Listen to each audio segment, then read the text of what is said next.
नमस्कार दोस्तों, मैं विकास मंगल परम शिव आयुर्वेद में आप सबका बहुत बहुत हार्दिक स्वागत करता हूं।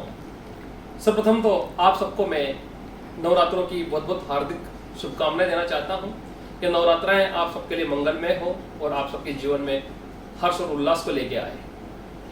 दोस्तों, नवरात्र के अंदर माँ भगवती और श्री हनुमान जी महाराज की पूजन का विशेष महत्व है, क्योंकि कलयुग के अंदर जगदम्बा माँ भगवती, त्रिपुर सुंदरी और हनुमान जी महाराज की पूजा ही सिद्धिप्रद है, जिसमें विशेष करके भगवती की पूजा को विशेष महत्व दिया जाता है। इन नवरात्रों के अंदर भगवती की जो पूजा है उनमें प्रथम तिथि से लेकर के नवमी तक बड़े बड़े अनुष्ठान किए जाते हैं और देवी से अपने जीवन की मंगल कामनाओं के लिए, मनोकामनाओं की पूर्ति के लिए प्रार्थना की जाती है और तंत्र साधकों के द्वारा सिद्धि की प्राप्ति की जाती है। इसी प्रकार से हनुमान जी महाराज का जहाँ जहाँ स्थान होता है वहाँ पर रामायण का पाठ किया जाता है और 9 दिन की अखंड रामायण का पाठ करके उसका पुरस्चरण कर दिया जाता है।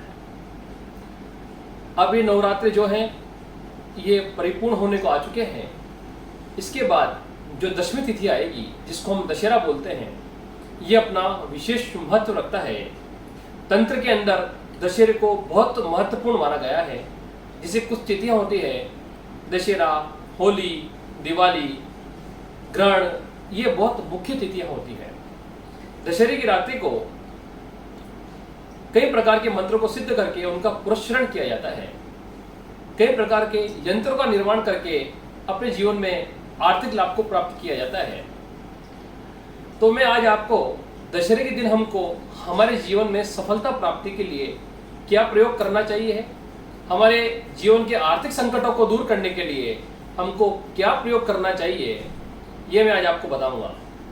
सर्वप्रथम हम समझते हैं मंत्र से संबंधित दशहरे के दिन क्या कार्य होता है। देखिए, जो भी सावर मंत्र हैं जिनका हम जाप करते हैं या रोगों के लिए उपयोग में लेते हैं, उन सावर मंत्रों को जो दशहरा है, जिसको हम विजयदशमी बोलते हैं, भगवान रामचंद्र जी ने रावण पर विजय पाई थी, इसी कारण से ये तिथि मुख्य रूप में मनाई जाती है, मानी जाती है।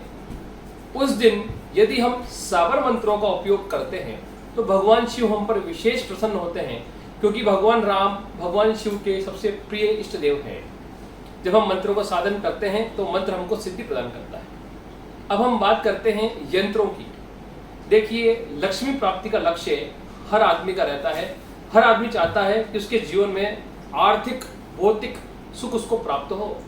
तो उसके लिए एक छोटी सा यंत्र बनता है। उस यंत्र को आप मेरे वन गुरुजी चैनल पर देख सकते हैं। उसके बारे में मैंने पूरी जानकारी दी है। उस यंत्र को यदि आप केसर से और लाल चंदन से दशहरे के दिन रात्रि के समय शुभ मुहूर्त में अनार की कलम से या बिल्लू की कलम से बना करके आप पूजन करते हैं अक्षत चंदन से, और गूगल का धूप लगा करके उस धूप में उस यंत्र को घुमा करके निकाल करके अपने लक्ष्मी स्थान पर रखते हैं या पूजा के स्थान पर रखते हैं, तो आपको अपने जीवन में आर्थिक उन्नति प्राप्त होती है, आर्थिक लाभ प्राप्त होता है। इसी प्रकार दशहरे के दिन शमी वृक्ष का बड़ा महत्व है। ऐसा कहा जाता है, यदि दो शत्रु भी आपस में एक दूसरे को शमी वृक्ष का पत्ता प्रदान करें तो उनमें प्रेम उत्पन्न हो जाता है। दोस्तों, दशहरे के दिन शमी वृक्ष का पूजन भगवान श्री रामचंद्र जी ने भी किया। जब वो रावण पर विजय प्राप्त करके आए तो शमी के ऊपर उन्होंने पूजा अर्चन करके अपनी मनोकामनाओं को व्यक्त किया और मनोकामनाओं को पूर्ण किया। शमी लक्ष्मी को देने वाला, हमारे मनोरथ को पूर्ण करने वाला है। शमी का बड़ा भारी माहात्म्य है। शमी अक्षय भंडार भरने वाला है। इससे पूर्व में मेरे इसी चैनल के अंदर मेरी प्लेलिस्ट में आप देखेंगे तो शमी से संबंधित लाभ मैंने उसमें बताए हैं। शमी पत्र यदि हम उस दिन गणेश जी को अर्पण करते हैं, हमारे जहां हम पैसा रखते हैं, यदि दशहरे के दिन शुभ मुहूर्त में शमी पत्रों को ला करके हमारे धन के स्थान पर रखते हैं तो धन के स्थान में धन की वृद्धि होती है, हमें आर्थिक लाभ ज्यादा प्राप्त होता है। यदि कोई व्यक्ति शमी का पूजन नित्य भी करता है तो जितने भी उसके शनि से संबंधित दोष हैं वो सब दूर हो जाते हैं दोस्तों। और हमने तो यह तक सुना है हमारे गुरुदेव के मुख से, यदि इसकी लकड़ी को दशहरे की रात्रि के दिन लाया जाए 12 बजे से पहले पहले और अपने धन स्थान पर रखा जाए तो ये भी आपके धन स्थान को अक्षय भंडार से भर देता है। दशहरे के दिन शमी पत्र के लिए एक बात और बोली गई है। यदि शमी पत्र के लकड़ी को दशहरे की रात्रि को ला करके और लाल कपड़े में लपेट करके जहां आप धन रखते हैं उस जगह पर यदि आप इस लकड़ी को रख देंगे तो वहां पर आप धन की प्रगति को देखेंगे। धीरे धीरे धीरे धन के अंदर बढ़ोतरी होते देखेंगे, आपको आर्थिक लाभ के अंदर अच्छी उन्नति प्राप्त होती है। इसके अलावा दशहरे के दिन एक वृक्ष होता है जिसको बोलते हैं चिंचा। कोई चिंचा बोलता है, हमारे इधर हम बोलते हैं कचनार। उसके दो पत्ते आपस में जुड़े हुए होते हैं ऐसे और ऐसे मिल जाते हैं। यदि किसी में आपसी बैर हो, किसी परिवार में प्रेम ना हो, तो वो इस प्रयोग को करें। उसके लिए क्या करना है, आप चिंचा वृक्ष के पत्तों को लाएं और आपस में उन पत्तों को एक दूसरे को भेंट करें।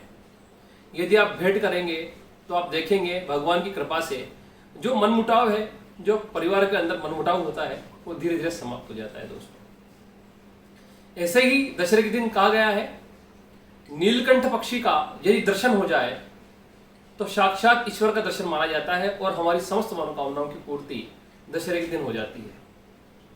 दशहरे के दिन बहुत चीज़ों का निर्माण किया जाता है। कई प्रकार के यंत्र हैं, ताबीज़ हैं और औषधियों की सिद्धि की जाती है। विशेष करके दोस्तों, मैं दशहरे के दिन पारद गुटिकाओं को अपने गुरु मंत्र से, अपने ऋषेश्वरी मंत्रों से अभिमंत्रित करता हूँ, क्योंकि 9 दिन की साधनाओं के बाद जो मंत्रों का जाप मैं करता हूँ, उन मंत्रों से जब गुटिका अभिमंत्रित होती है तो वो बड़ा विशेष प्रभाव देती है, आदमी के जीवन में सकारात्मकता लाती है, नकारात्मकता को दूर करके उसके जीवन को एक उज्जवल भविष्य की ओर ले जाती है और वो अपने ध्यान पथ में, साधना पथ में अग्रसर हो पाता है। तो दोस्तों, ये थोड़ा बहुत जो मेरे को ज्ञान था दशहरे से संबंधित, ये मैंने आज आपको बताया है। मेरा मोबाइल नंबर है 7014415950। पुनः विकास मंगल का आप सबको बहुत बहुत प्रणाम, नमस्कार, धन्यवाद।